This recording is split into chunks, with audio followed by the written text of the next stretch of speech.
It's such a long time. Yeah, you can sit right here.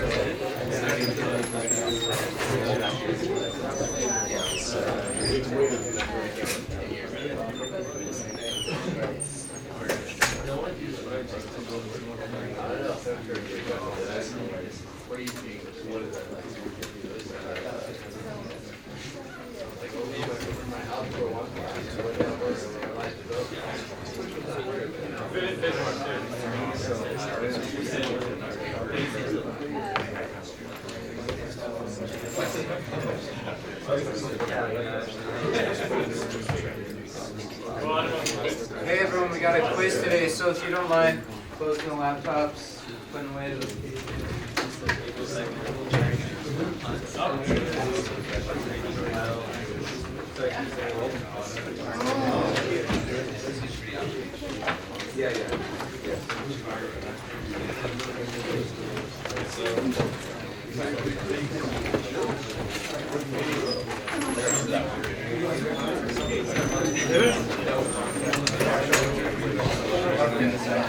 Oh yeah, sure.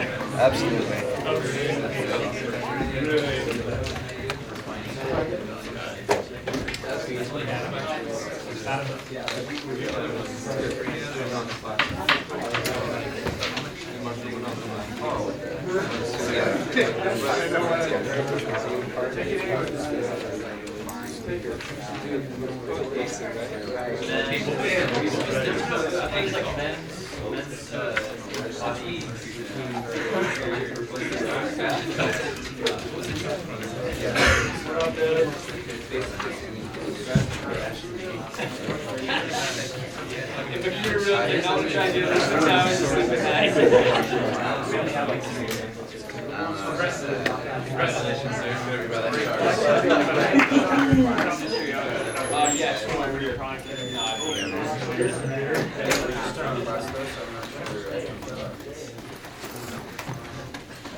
You probably hate it. We'll sit here. Oh yeah.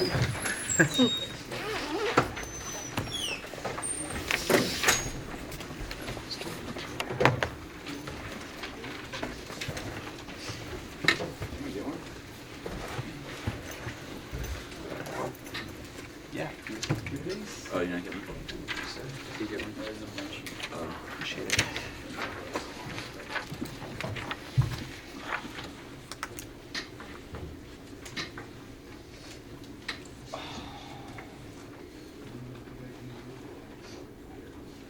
Yeah, it's kind of like the story, where the story's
Sorry.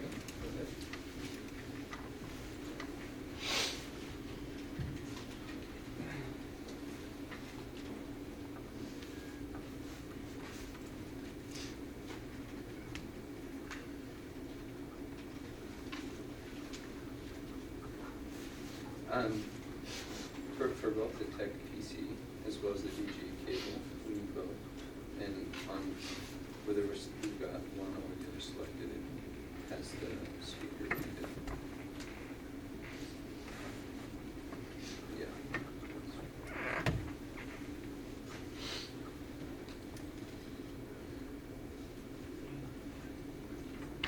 Okay, do you know about how long that work would be? Okay, great. Yep. You said 5 or 10 minutes. Hopefully someone comes.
No, it's just like a half portion for the semester.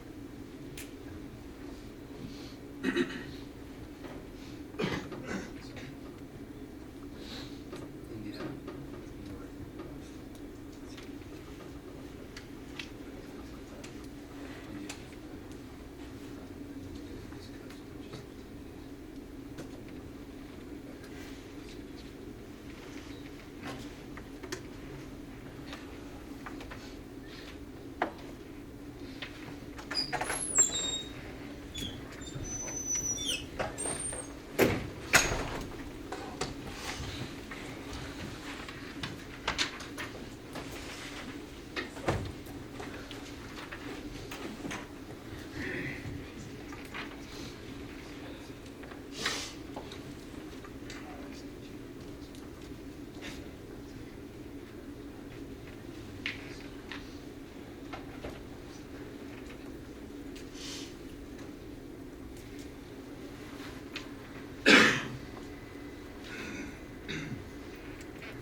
Yeah, for the last question, just like just a list of the skills, you don't need to explain them.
Everyone about done?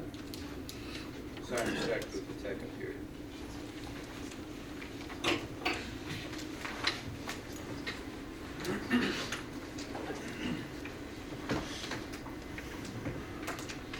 If you're done, why don't you pass the quizzes out to the others?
Well, that was cool. That was. I was going to suggest that maybe a wife would solve it.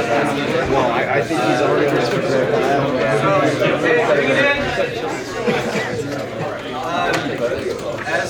As many of you know, today's the opportunity for you to vote on leadership for the strategy program for your class.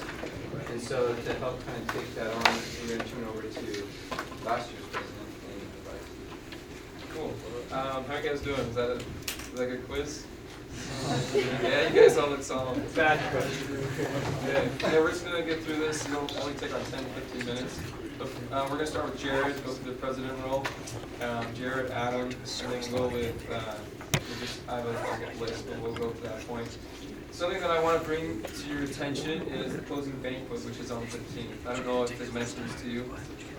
It'll be on the 15th from 6 to 8 and 408 and 410. Chef's Table is going to be catering, so it's going to be really good. And we're going to have Matt Eyring, who's the CSO of Vivint, come and talk to us. It's going to be an awesome event, so be sure to come to that. And the results of the selection will be presented at the closing banquet. So we'll get started with Jared. Okay. Yeah, and it's just like a minute and a half. I'll catch it up. It's taking 30 minutes. Sure, it'll be time. Very educational. So all of us are in this program for different reasons. I want to do management consulting. Others of us want to be entrepreneurs, do startups. But we all have our different reasons for being here. But one of the main purposes of this program is to enable each of you to do whatever it is that you want to do after graduation. One of the biggest resources I think that we have that's being currently developed is a network of alumni. And how that works, at least with my experience, is that you graduate from the strategy program, go work in a firm that's never hired strategy students before, and then convince them through your excellent performance that they should recruit from this program. My question to you is, what else can we do in order to really enable each of you to do anything that you want after graduation? What if, for example, we increase the awareness of the BYU strategy brand, where possibly through arenas like national case competitions or things similar, we demonstrated that BYU strategy is the type of student that you want at your firm, and firms started coming to us without our alumni having to go to them first. Or what if we marketed ourselves in a way where we had strategy on-campus internships, a type of a deal, where firms or sponsors would compete to have you work on a project with them for a semester, and they would guarantee excellent, high-quality projects because they would be guaranteed to only be pulling from the pool of BYU's best and brightest, you in the strategy program. There's tons of things that we can do to enable you to be able to do whatever it is you want after graduation. These are just two of ideas. Imagine the ideas that can be created with a team of 6 or 7 of you. Vote for me. Allow me to answer some of the questions that I proposed today, ask new ones, and help you do whatever it is that you want to after graduation. Thanks.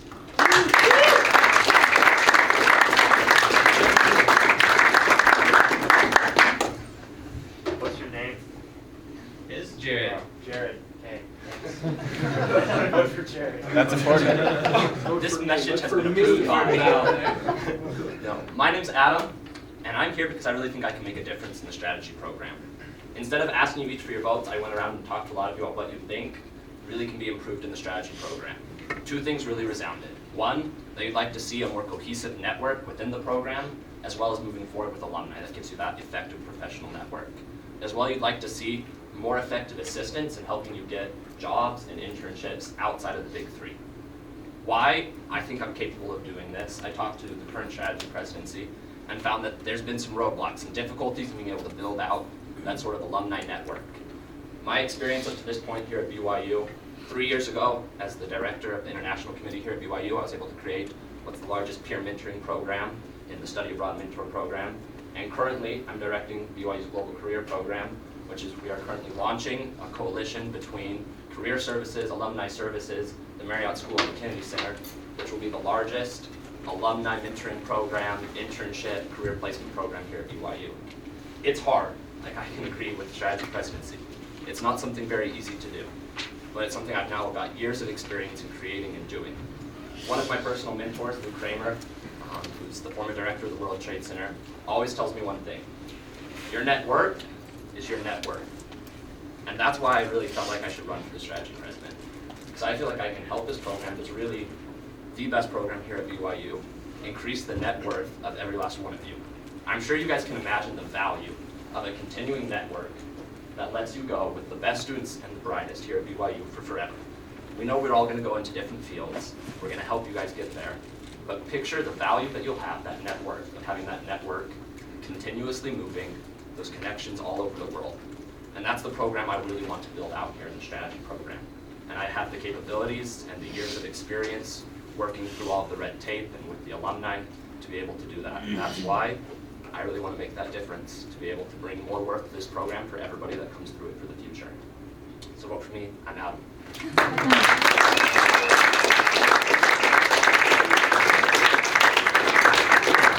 Remember, keep it to a minute. Oh yeah, sorry. Alright. My name is Alicia Knapp and I'm running for VP of Events, so not the presidency. It's like a super competitive position, so I'm competing against myself. Yeah. Just so you know, I'm a major and a minor in Spanish, and my current position that I work on campus is a glorified secretary position, so I'm a research assistant. And part of that with writing, or working with the writing department, is that we do a lot of on-campus events, and so I feel like my skills that I learned from that of hosting luncheons at different clinics and weekly events really aligns with the VP of Events. So vote for me, not because you have to. Well, yeah, because you have to.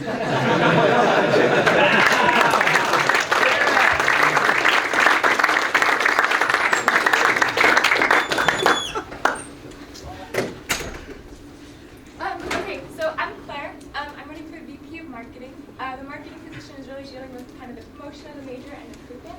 So there's three main reasons why I think I'm really qualified for this position. First is my experience with the recruitment programs. Before I got into the major, I went to the info night, went to the empathy night. I also did the pre-major mentoring program. So not only do I have an appreciation for the importance of those programs, but I also have firsthand experience of what worked and what didn't work that I could then apply to the programs in the future. Secondly is my experience in admissions. I've currently worked in BYU admissions for a year and a half. So every day I deal firsthand with students, learning the qualifications of BYU, the rankings of BYU, helping try to encourage them to apply to BYU. So I feel like that skill set would translate over really well into this position. And then lastly, just my passion for the program. As soon as I heard about the strategy program, I knew that that's where I wanted to be, and that was a major for me. And so I know that using that passion and my appreciation for the skills here, for the faculty, and for the students here, that I can really, I'd love to be able to share that experience with other students and help encourage them to apply. So thank you.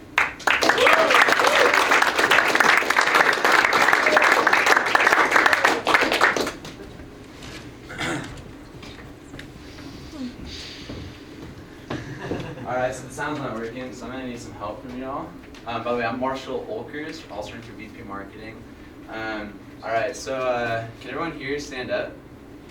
I'm serious. And then I need you, this section and this section. Can I get, I'm not even kidding. Everybody in the strategy, get your hands up and follow me. Get your hands up and follow me. 'Cause I don't know what you you know how you got told this program, it's made of gold. It's the beat to my flow, making it my goal. Tell the world knows this program's got soul. Message on the street about the strategy.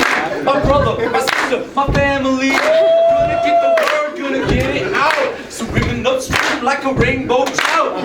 You know that's what I'm about. And then I'm gonna go, and then I'm gonna tell them, and this is what they'll say. Ooh, he informed us this program is for us. It's for us, it's gonna absorb us. Then 1 student, 2 student, 3 student, 4. Call me Pied Piper because I'll bring in more. So when you go to vote, and don't waste time, vote for the guy who can bust a rhyme.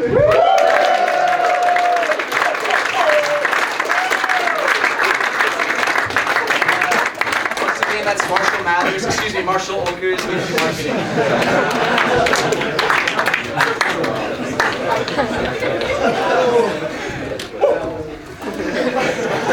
You gotta send that video out. There hasn't been this much clapping the whole semester.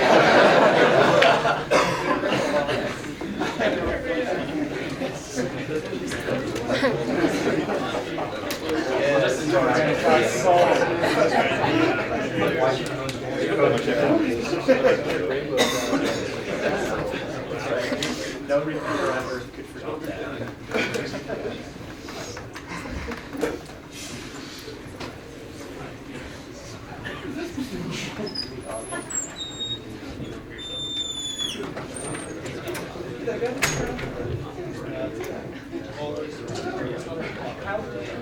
Yeah, I understand the call for like.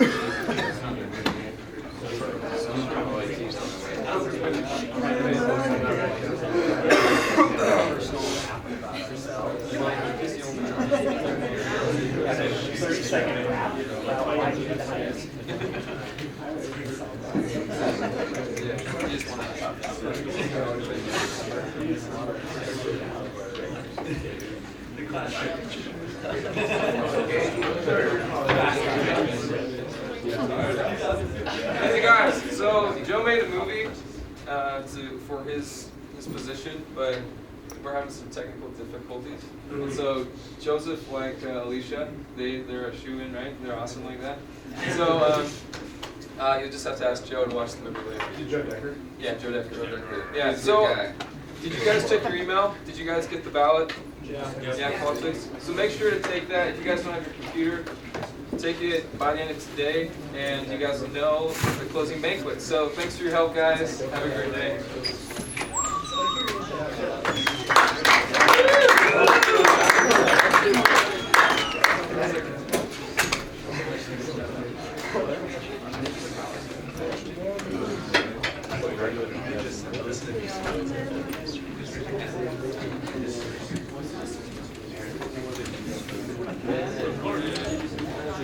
I see them there at 10 minutes. Yeah,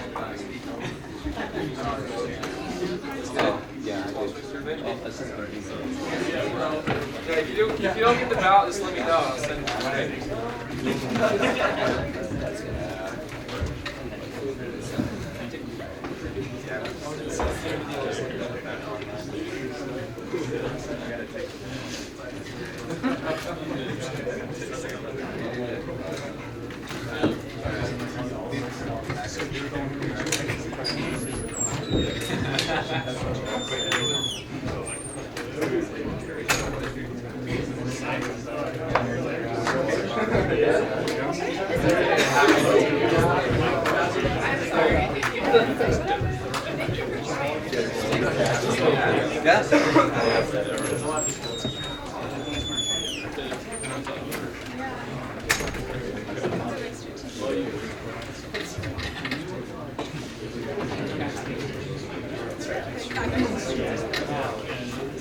Kyle, so when the OIT person gets here, we'll just do the case, just have them come up and see if they can get it.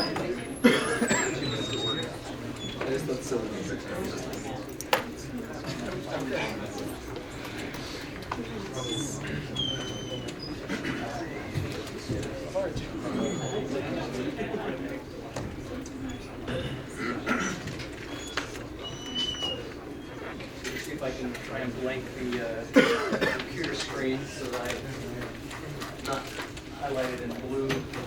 whole class session.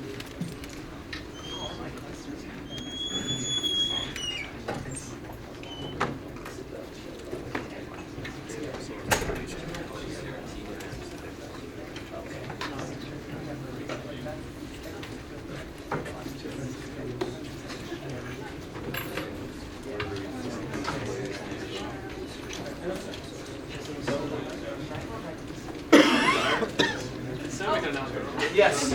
I just wanted to let you all know, I'm on the music council and we are having elections tomorrow for next year's president. And it's at 11 in 151. And we're going to have free cafe Rio, and we're just having most of the candidates present their platforms, and then we'll have voting. And I'm also running, so you should come.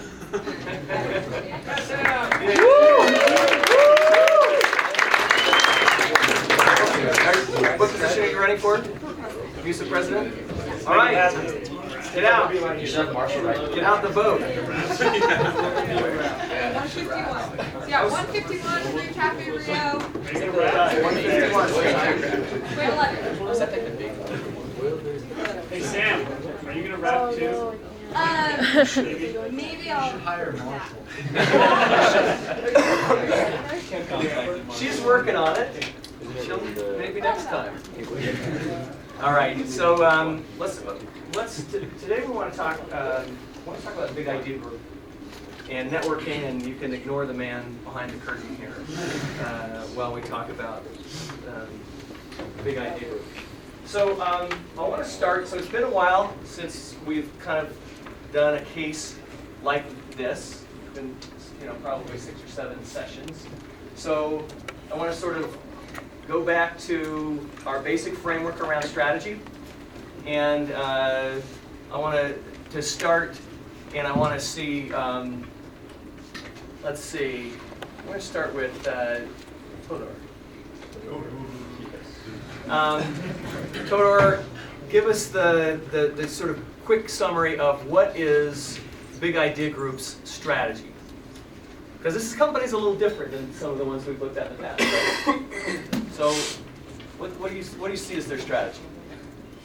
Well, they connect like inventors that invent like new products. They have ideas for new products with companies that actually can have the capabilities and resources to bring those to market. Okay. So, if we think about the big strategy, you're describing it as basically connecting this sort of bridge, inventors on this side with channels to the market on this side. Yes. Okay. So this doesn't seem to fit into our. Is this a cost differentiation? How does this fit? This doesn't seem to fit our framework very well. Anybody? What do you think? Jared? It's a little bit of a both, because you have this cost center, because they do have a cost advantage in not necessarily generating ideas in-house, but finding the idea that, for example, Toys R Us or Mattel or Hasbro needs to go forward, and they are differentiated, and that is their value proposition, is we are kind of the middle connecting man between these really small people that have the next idea you need and the bigger people who are realizing that the cost of developing their own big ideas are getting too high. So the product ideas themselves, do they tend to win because of cost or differentiation? Differentiation mostly. And yet, you're suggesting that the Big Idea Group is actually a low-cost business model, right, for how to sort of get that idea translated into a product into the market.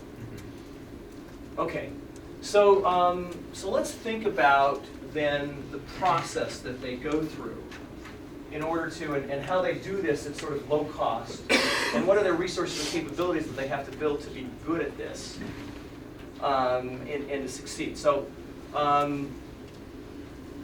let's see. So Claire. I was going to get Parker. I was waiting for it, then you disappeared. All right. The game you're playing. Yeah. Claire was feeling really comfortable. She was feeling really comfortable. She was turning to you. So Claire, let's walk through the process. They talk about different sort of phases that they go through to try to, basically bring ideas to channels. Right. So walk us through what happens at each of the phases. The Right. big idea group. So the first one is they have to get these ideas. Okay. They do that primarily through their hunts that they do. Okay. They advertise and have different inventors come in and give them the ideas. But they also get like submissions to them that then will go through or do like video calls with people. So you have to do through kind of different channels. Okay, so phase one is it's all about finding good ideas. And the ideas don't come from inside the company, they come from outside the company. Right. And so they're doing these idea hunts that are kind of like your American Idol model, right? Yeah. Very much where people are coming. We've seen a couple of things on TV. I think there was like American Inventor was one, and if you think of Shark Tank, it's a little bit like this. But it's they're out sort of hunting for ideas. They're advertising to get ideas. Where else do they get ideas? Remember? Yeah, Carrie. They also publish their findings in a paper that a lot of inventors read. So then they have experts that are looking to them and also just novice inventors. Okay, so they're also trying to sort of market to the inventor field, as it were. Is that? Another way that they did it that I thought was cool is that they, big toy companies source their ideas to them just because they don't have the capabilities. Yeah. Yeah, they So sort of talk about these orphaned ideas. So other companies will send their ideas to the big idea group, and then the big idea group will handle it. Parker? I guess there's like communities of inventors already out there. Okay. They made a point to connect with those communities already created. Okay. And do all the bunch of stuff like that. So, what are the skills? When we think about resources and capabilities, what are the resources and capabilities they need to succeed at this first phase? The ones that I talk about all the time is just like the industry knowledge and expertise of Mike Collins. I think he mentioned it like 10 times throughout the case. Just like I'm really good at this, like I know the industry really well, I have a ton of experience. And, like that's what it takes to kind of see something and say, okay, this is going to be good. And what is Mike Collins' background? He worked originally. Perfect. I'll just go ahead and hit that. Okay, thank you very much. After left Harvard, he worked for a in Wisconsin, a small one, but it was like really successful. And then he started his own like toy catalog after that. Okay, so here's someone who's a toy guy. He likes toys. And what else? He was also in VC. Yeah, so here's someone who's sort of, if you think about the skill set, you'd want someone who has been out sort of screening, hunting ideas, but he also sort of knows the toy industry, and it's something that's pretty interesting to him. So those skills are really important for then sort of selecting the ideas. But clearly, to do this, they have to really build this network of inventors, right? That's really the key. They have to have a capability of building this network, and then this network of inventors becomes an important resource for the firm. So the network of inventors is really critical because this is the way, as we've talked now about innovation, you got to go broad before you go narrow. Going broad means you're trying to increase the variation of options out there, and then you can go narrow to the ones that you think might work. So they're starting the funnel very broadly, and then they start to narrow. Okay, so Claire, what's phase two? Yeah, so phase two is that narrowing basically, which is that winnowing tournament. So Okay. narrow it down. So they'll start a weekend with tons of different submissions, and then as they go through, they rate each one, each panelist.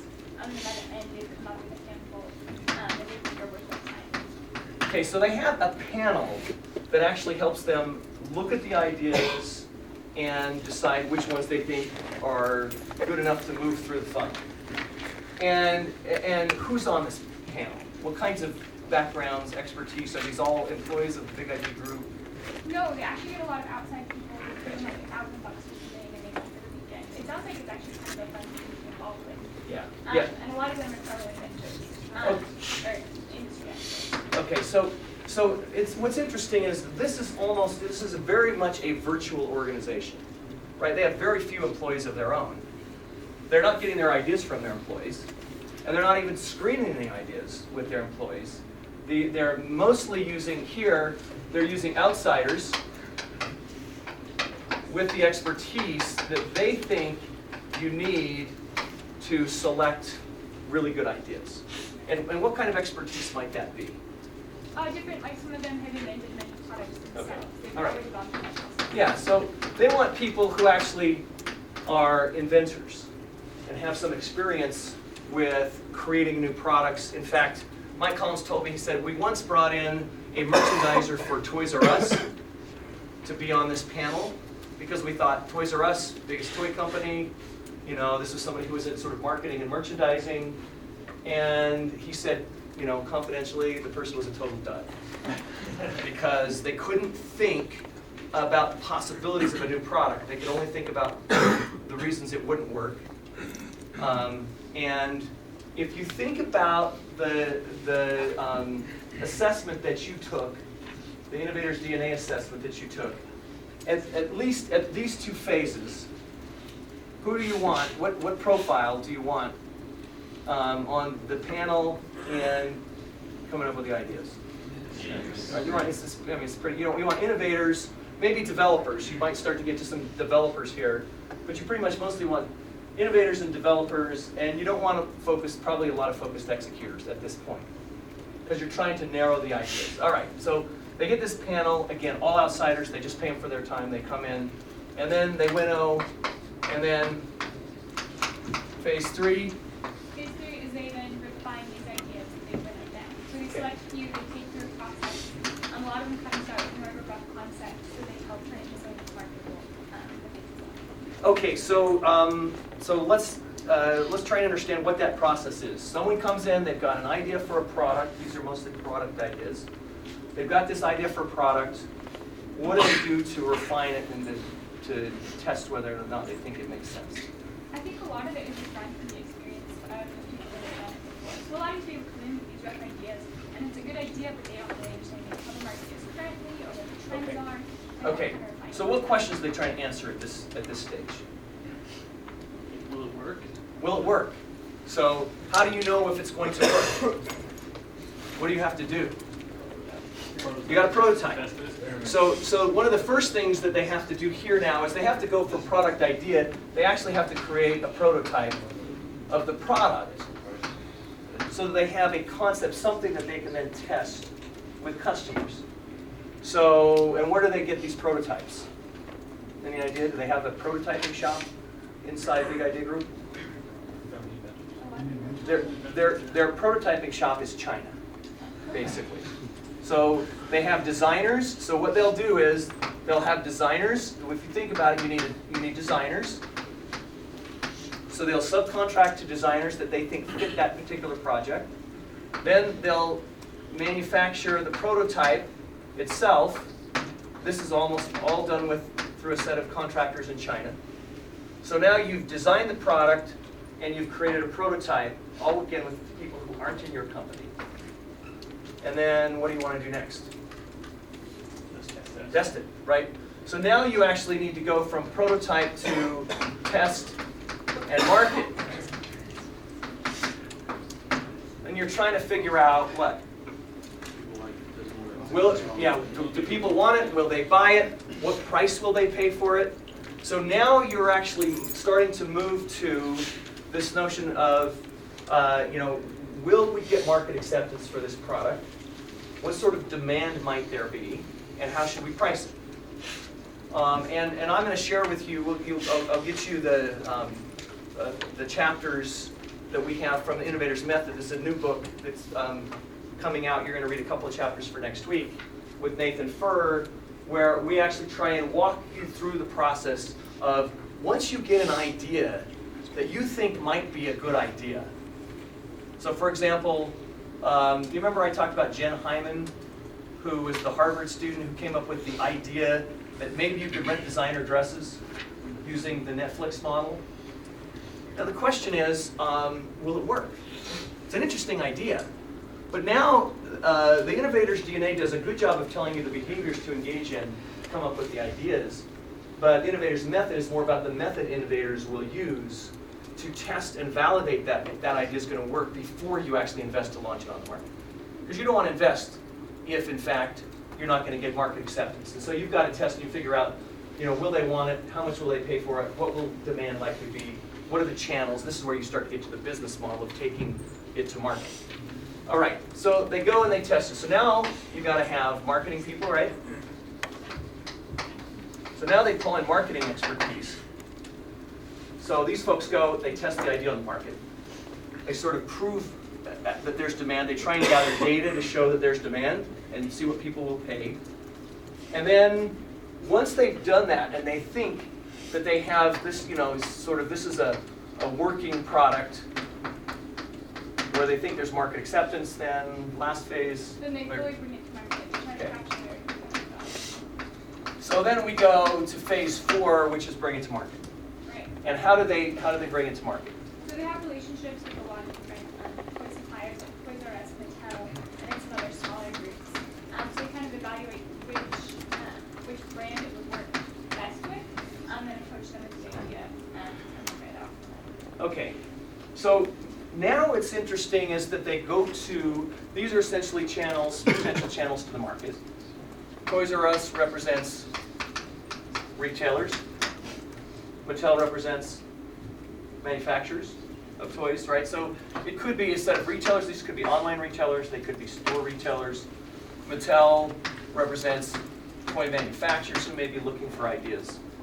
And they go that then, and they then take it and they figure out which channel will pay the most for this product. Because you might as well go and you basically see who's willing to sort of pay the most to have that come and be an exclusive product that will go through their channel. And then they don't have to worry about distribution at all. All they have to do is set up the arrangement with the channel partner who then takes the product to market. All right. So Russell, is this different than what happens in a typical firm? This process? Does it look different? Do you think it's the same, different? It's a lot different. I think most firms, like if they have a research and development group, like they're all in there, they're trying to do their own thing, whereas this, it's very much more broad. They're taking from a very wide range, and then they end up coming with something that then they try to sell. Whereas I feel like most companies are like, hey, we have this product, or we want to meet some need specifically. They have like the end goal in mind, and then they try to generate an idea for that. Whereas this, they're willing to take any sort of idea.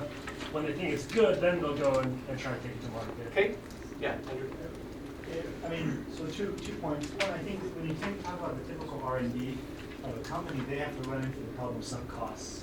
So like they say, okay, we just spent $200 million trying to develop this product. It's not panning out. We just have to dump the money and go on. I think big strategy kind of allows companies to forego that kind of risk of pouring millions and millions of dollars developing a product that could be just an absolute bust, and being able to like have a lot more efficient innovation process. The second point is, it seems like this kind of business plan is getting disrupted by internet crowdsourcing. Would that be a similar?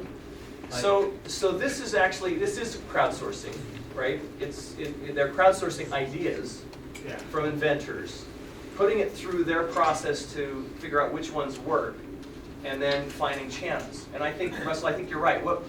One of the differences, do most companies look for ideas for new products? Sure. Do they have some process for winnowing which ones they're going to take to market? Sure. And then they take them to market. I mean, pretty much every company out there has some sort of a process that involves these kinds of phases. But I think, Russell, as you suggested, most companies, this tends to be internally focused. This is your R&D. So your key capabilities aren't networks of contacts with inventors. Your key resources aren't with outside people. It's hiring the right kinds of people with the right expertise and making sure they have the right set of sort of processes where together they can come up with sort of creative new products in a particular arena, domain. And then when they get to this stage, they're usually not looking for, I mean, they may be looking for distribution outlets, but they're the one that's taking it to market. They're not handing it over to somebody else.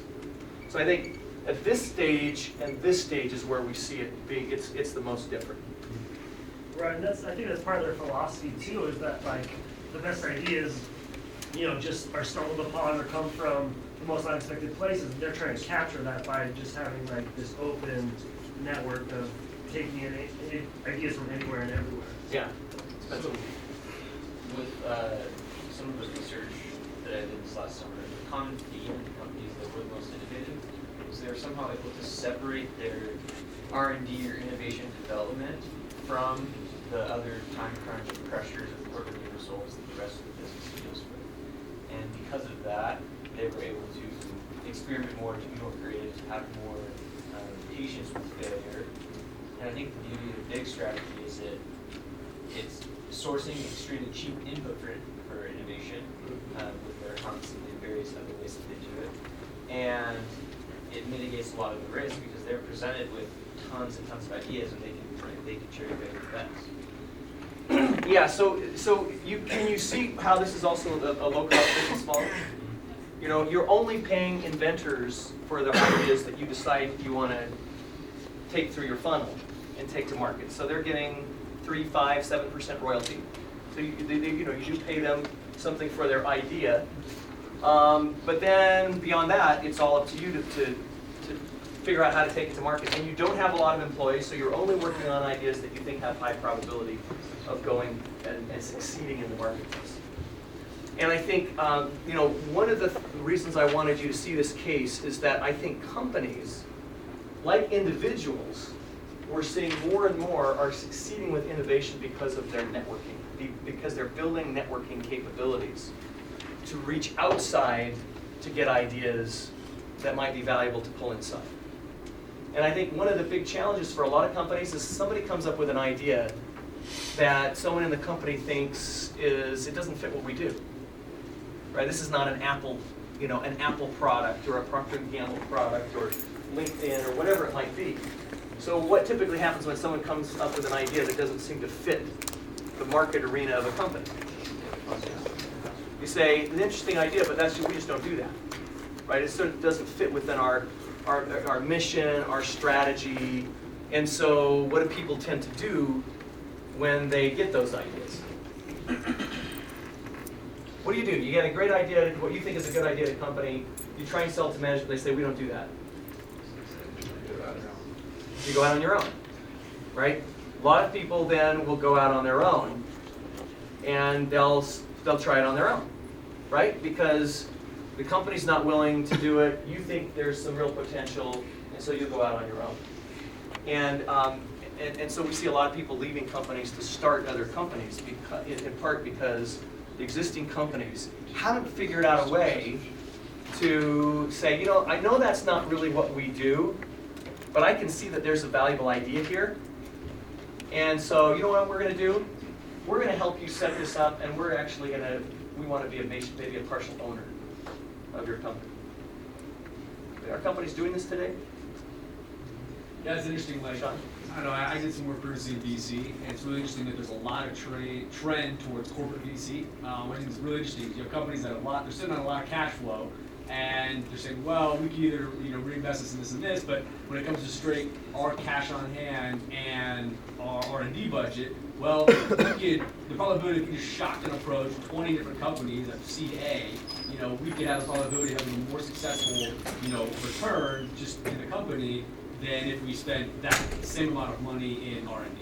So it's interesting when you have companies like Intel or Johnson & Johnson that are just doing Google, doing ventures all over the place, and things that you're like, why are you doing that? But you know what, hey, just from a financial asset management standpoint, it makes a lot of sense. So I wanted to alert you to these are a couple of important trends that are going on just generally in the economy. And one is the networking and outsourcing of innovation. The second is companies are turning more and more to corporate VC. That they're saying, yeah, we do have cash. There are more ideas that are coming from our people that we want to do maybe in our company, and they don't fit exactly. So the way we're going to do it is we're going to perhaps provide some seed funding for those ideas. Use a portfolio approach, just like a venture capital fund. we think we have a lot of maybe expertise or knowledge related to this, but it's not really sort of right down our wheelhouse. And therefore, we're going to provide some of that funding. Okay, so those are a couple of important trends that I think you should be aware of. Now, I don't have quite as much time today to discuss the case, so I want to move to make sure we understand some of the lessons. And I think actually the term I'm using now is crowd innovation. So I think there are some lessons in crowd innovation or open market innovation. And let's sort of start with, you think about the skill set that you're looking for at that early phase of any company. You're trying to come up with ideas. What Mike Collins will tell you is he says, you know, the inventors are really actually, on average, kind of different than your typical MBA. Okay, MBAs, and he said this from, you know, he graduated from the Harvard Business School MBA program, and he said, you know, your inventors are just they're more observers on a regular basis. They're looking for ahas all the time. He said, you know, in my MBA class at Harvard, there were about 15% of us, I think, that sort of fit into the maverick category. The rest of them were sort of these logical, linear, left-brain thinkers who were really good at analysis, but they didn't get innovation. He said, in his perspective, the way some of us who were a little bit more sort of right, you know, he used the term right-brained. But we think of them as more innovators as opposed to executors. So then the question is, you know, how do you make sure you get the right people skills involved at each phase? And he says, you know, early phases you want to have inventors, and then things change over time. So if you think about the process of generating ideas, in the early phase of finding ideas, you want people who have really strong discovery skills, right? So there's no reason to involve those who are great executors yet. And then as you move to the winnowing stage, then you start to blend. So now you're going to have more of the I plus Ds or the D, the developers. Because they're not only going to help build on the idea, but they're also going to start to think about whether this could work in the marketplace. Once you've now sort of said, this is really an interesting concept, now you start to move towards an equal blend. You're still adapting and modifying the idea quite a bit. You still need a lot of creativity around modifying this idea, but at least you now have to start to introduce, someone's got to go and design the prototype, build the prototype, go do market tests with customers, responding to the prototype. You've got to do those kinds of things, and those involve more execution skills.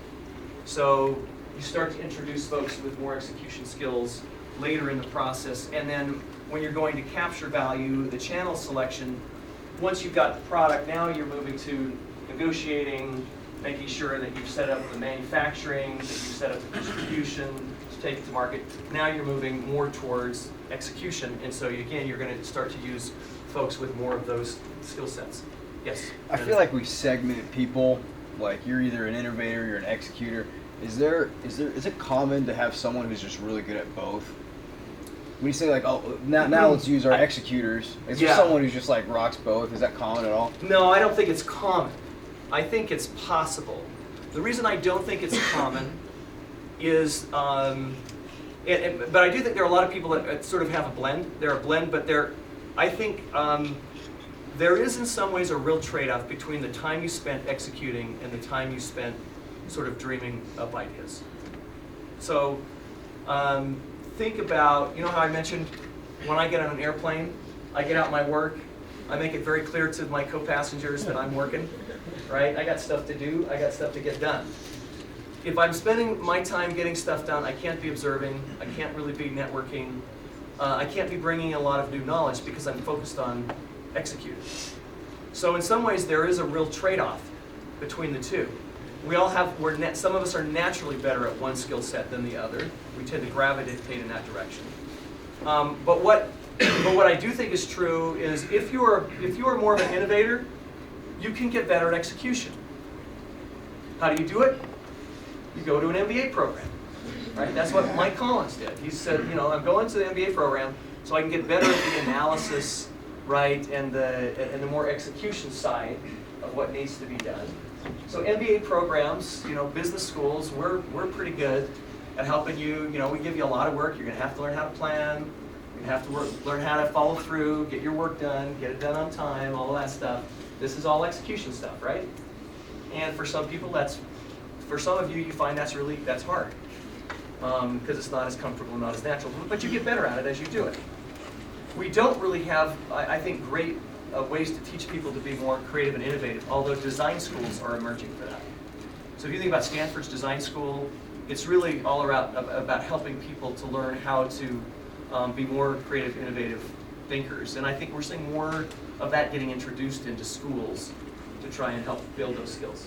Jerry? So a couple weeks ago, we talked about the trade-off as you go from innovation to execution along the S curve. Mm-hmm. So with the big idea group, it seems like at least the stuff that's in-house is more of the last end of the winnowing stage and then the refinement stage. So does that mean big idea groups, you know, S group, so to speak, is more of a thing that rises and falls with the industry as a whole, as opposed to we're developing this big idea group, getting bigger, now we need more executors in our innovative business model?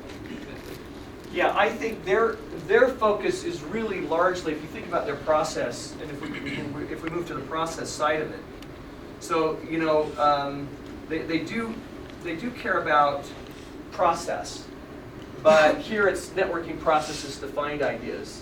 Here it's processes to get the right outsiders for the panel, processes to find the right people to do the experiments, to test the idea, and to design it and to manufacture the prototype. So I really think if you think about an S curve with big idea group, all of their stuff is focused on the early, it's all on the introduction and the beginning growth phase. And then they basically turn it over to the channel to grow it and to take it from there. Yeah, so I think what we're seeing is that they are more and more just focused on the introductory stage of finding good ideas and then figuring out whether they'll work in the marketplace, and then sending them to the channel so that the channel does what they're good at, which is take it broadly to the market.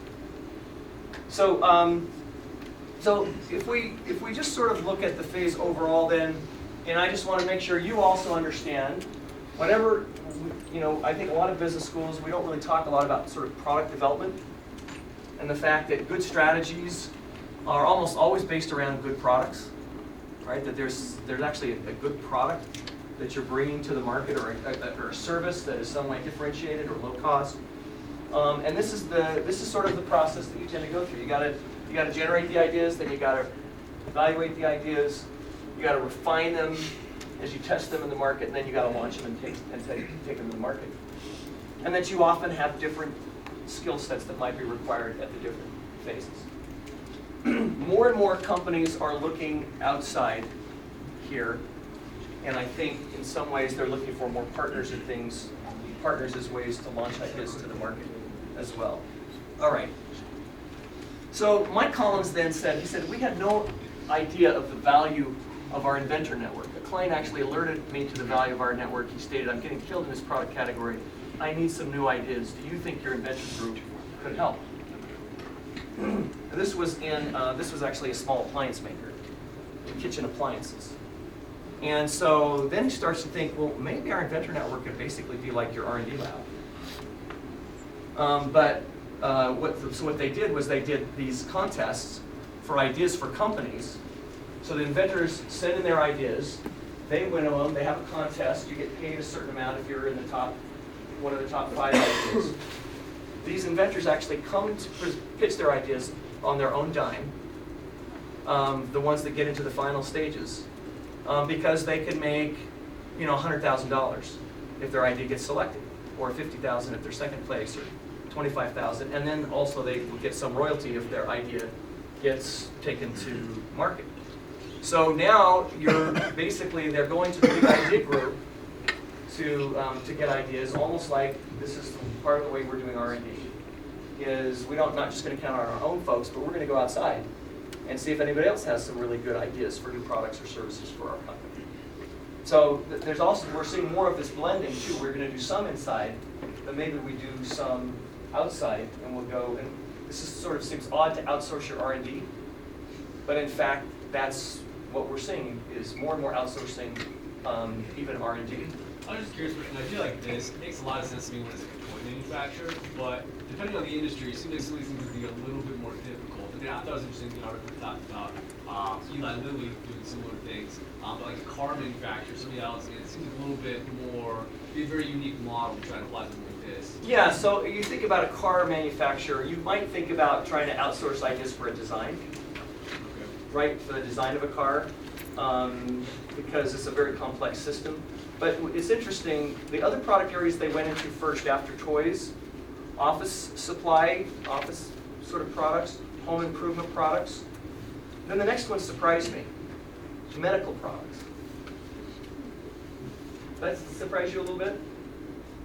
Because you think medical products, you're like, well, wait a minute, doesn't that require a lot of investment and a lot of technology and expertise?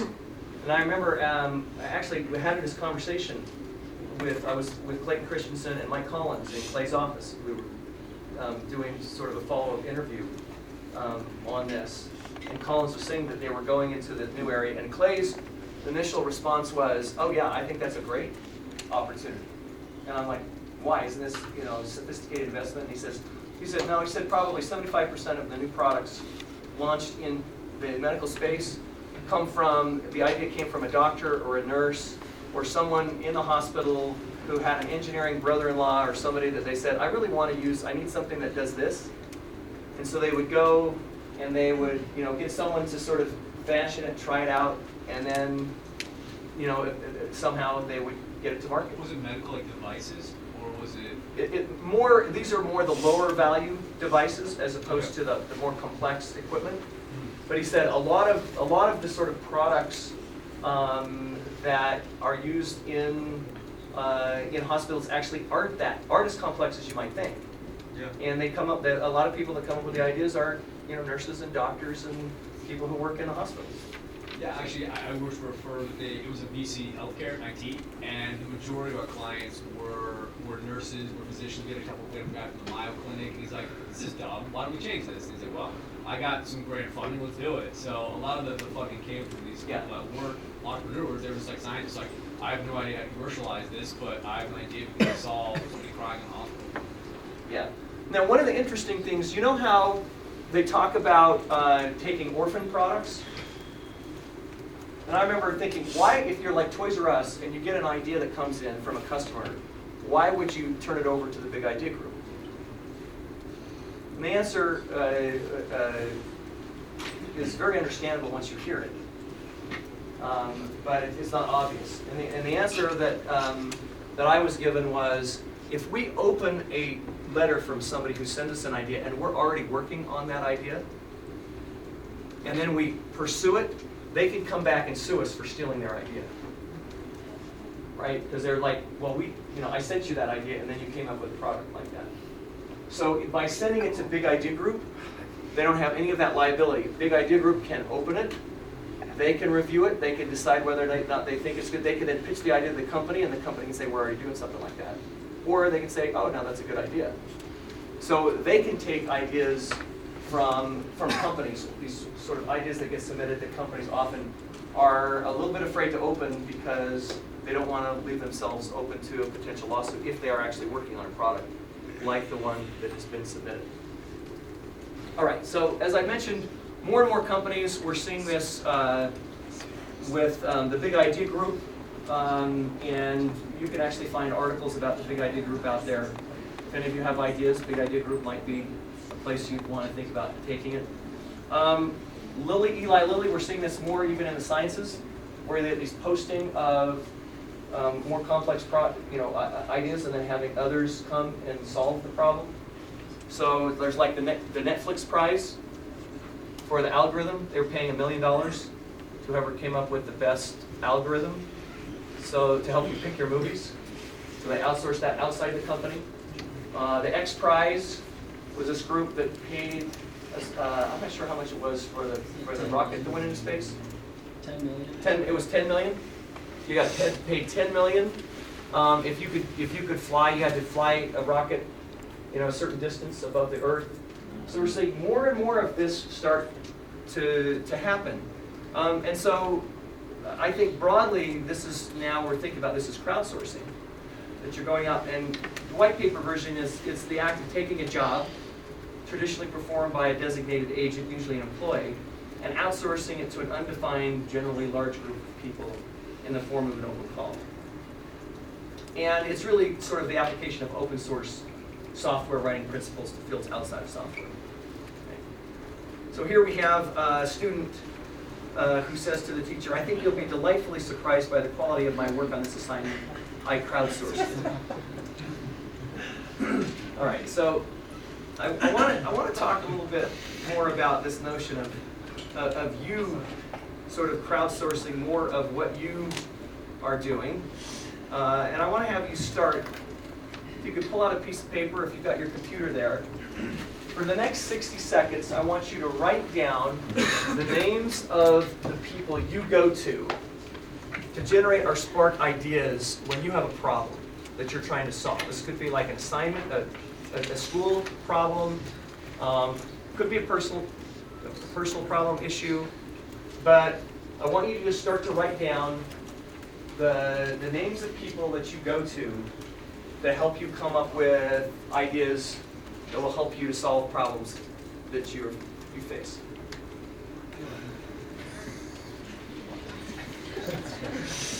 Oh, I hear you, man. Right. Got it better.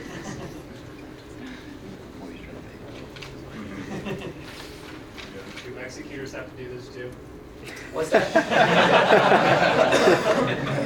Yes, you do.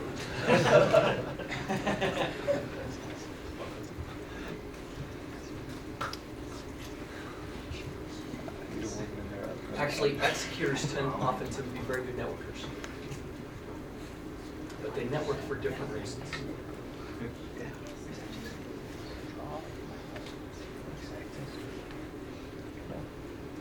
Think about 10 more seconds.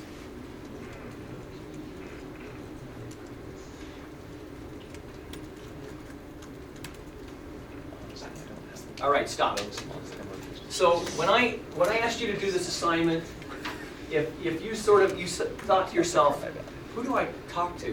Do I talk to anybody when I've got like challenges or problems that I need to solve? If that was your initial response, you're probably not a networker for ideas to help you solve your problem. So this means you're not crowdsourcing as much as you could or should. Trying to get ideas for the solutions for the problems that you may face. And I guess one thing that I came up with was, it wasn't necessarily that I have a bunch of lists of go-to people. It's like I talk to people. Like, I work at a bank and I'm a teller. If there's kind of issues, typically like people that are just coming through that have different backgrounds, you have the opportunity to kind of ask them, oh, so how's your company solving that problem? And usually they're a software engineer. So, oh yeah, we're doing this, and kind of able to see it. So like, go-to people, I think it's interesting that when I thought about it, I was like, I don't have a ton of go-to people, but I have a lot. We have a different set of people. A different set of people. All right. So now if you think about why we network. Why do we network? Why do we connect and talk with people? What are the sort of the reasons for that? Yeah, Kina? We can't solve an issue by ourselves. Okay, so one, we're looking for ideas. We're looking for ideas on a solution. What else? You want to see things from different angles. Yeah, so we wanted to see things from different angles. So some of it is, I'm actually looking for ideas. But what else do we talk to people? Yeah? Because they know a lot more than we do about that subject. Okay, so they may have information that we want to get from them. Currently, I think right now in college, networking means talking to people who we can really want something from. They have resources, right? If you think about the reason a lot of people think about networking in college is you're trying to get a job, right? Or you're trying to get something. You want a resource, right? And a lot of the networking we do generally is just for friendship, right? So there are people who are social butterflies who are networkers, but they network for a different reason, which is friendship. Other people will network for resources. Executors actually tend to be very good at networking for resources because they're trying to get things done. So there you go, Garrett. Your group is, networking. In other words, you're networking for resources to get things done. And then innovators tend to network much more for ideas. So there are different reasons that we tend to network. It's just something to be aware of. Now, let's sort of think about the characteristics. Oh, I was just gonna say, like, I'm in the math program. We're allowed to work on homework with other students.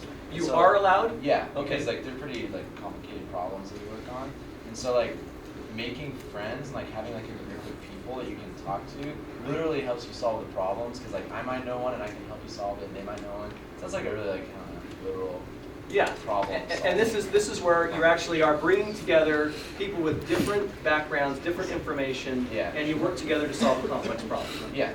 Yeah, and that is a really valuable reason for networking. So now I'm just curious to get a sense for how diverse your network is. Okay, so how many of you had on that list someone of the opposite gender? All right, at least most of you are talking to the opposite sex. We want all of you to have someone. Okay, now if you were working in a company, you know, how many of those do you think would be in a different function of your company? Raise your hand. Okay, some would be a different function. A lot of times we tend to talk to people in our same function, whether it's marketing, whether it's OBHR, whatever it might be. People from a different industry. I mean, we talk to people, okay, different industry. What about a different nationality, someone who grew up in a different country? Raise your hand. Okay, so fewer, not as many of us have the opportunity, perhaps on a regular basis, to talk to people who grew up in a different country and would bring a different perspective, different age group. How many of you have on that list someone who's 16 years or younger? Okay, so only a few are talking to sort of younger people. How about somebody on that list that's 65 years or older? Okay, a few more of you are talking to older people with the assumption that they may know more. How many of you have someone in that socioeconomic, you know, in a socioeconomic group that you would think would be actually sort of poor, makes less than $15,000 a year? Now you're probably going to rate everybody's. How many of you have somebody on that list that makes more than $1 million a year? Okay, so quite a few of you. How many want to be that person on the list? All right. So, what's the point here? The point here is if you had a problem and you took it to this group of people, you'd probably find there were some very different perspectives on the problem, right? And you know, you probably know most of those pictures. You know, Chris Rock's a comedian. This is Pelosi. This is actually Robin Lee. He's the founder of Baidu. Who's that girl on the top left there?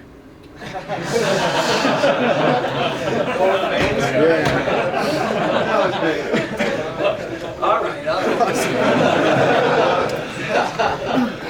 So when we interviewed Mark Benioff, the founder of Salesforce, he said, "I like to hang out with young entrepreneurs like Drew Houston, the 28-year-old co-founder of Dropbox. He grew up on the internet, and I didn't. So he can see things in ways that I don't. That perspective is really important. I can't sit in my headquarters and pretend I'm in touch." Benioff is one of the best networkers for ideas that we interviewed, that I know. And as far as I know, he's the only person over the age of 40 who's come up with the idea for a social networking product. Right? This is all really pretty much for young people. But he came up with the idea for Chatter, which is sort of a combination of Facebook and Twitter, but it's for businesses. So that he can now look into his company at any employee and he can learn everything about them, what they're working on, get automatic updates that go out, sort of like Twitter feeds, of, you know, sort of where they are on sort of projects and deadlines. And this he says came really because he was networking. And he does this all the time, trying to meet with different groups of folks. And so, you know, he's following this adage to don't eat alone. Some of you may have seen this book. I don't actually think it's a great book, but I like the idea. To never eat alone. I would just like to add something to it, and that is, don't eat with someone who thinks like you. If you're always eating with people who are like you, in terms of their background, your education, your religion, right? This is your ethnicity, then you're likely to see the world in similar ways, and you're less likely to learn new things and get different perspectives. So if you really want different ideas related to a problem or something you're working on, then you actually want to network with other kinds of folks. So why don't you network more? Well, what we found as we've looked at this is basically people are afraid of projection. Well, what if I talk to somebody and they don't want to talk to me back? right? This is a very basic, fundamental concern. We found, though, if you go and try and initiate something with somebody and say, I'm interested in your ideas, I'm interested in your perspective, it's amazing how people, if someone says to me, I'm interested in your ideas, sort of like, almost like, I think you have something valuable, and I don't want anything more, I'm not trying to, not trying to get resources other than some ideas. That often is a way that you can start a conversation with someone. And then the other thing is, we found people say, I don't think I'm interesting enough. I don't know what else to tell you other than be interesting. You gotta try and be interesting. Well, how do we do that? Travel widely, read, learn new skills. As you meet other people, you become more interesting, or you have more things to say. This is stuff you have to practice. These are interpersonal skills. These are conversation skills. But it helps you. It'll help you if you can work on trying to be more interesting. So build your networking skills. Let me just say, whenever you have a problem that you're facing, I think it's a good question to ask is, who else has solved a problem like this before? The other thing is attend networking events. Whether they're conferences, whether there's training opportunities, company events. You talk to, even if they're not formal. I have interviewed a number of people at Google, and when I asked them the secret to Google's success at innovation, their answer was free food. Really? Free food? Yeah, free food. Free food gets people to go and eat together and stay on campus late, and it creates all of these interactions where people share ideas, and this helps produce a lot of innovation. I don't know whether it's number one, but some of them actually thought it was number one on the list. And then the last thing is, I want you to think about as you graduate, as you move on, think about forming a networking group with some folks here, probably at BYU, 4, 5, 6, 7 people. Figure out a way to connect each month in a conference call. Maybe each of you take turns sharing challenges you might be facing at work, and then you've got your set of consultants there, some friendly consultants who can help you to solve the ideas. But more generally, don't think about problems as being yours alone to solve. You want to think about problems as being problems that you may be responsible for solving it, but it doesn't have to be your ideas. Go crowdsource it. Get a lot of people to help you look at the challenges and problems that you face, whether it's, it could be school assignment, it could be work assignment. That's going to help you to be a more creative problem solver as you go forward. All right, thanks. We'll see you on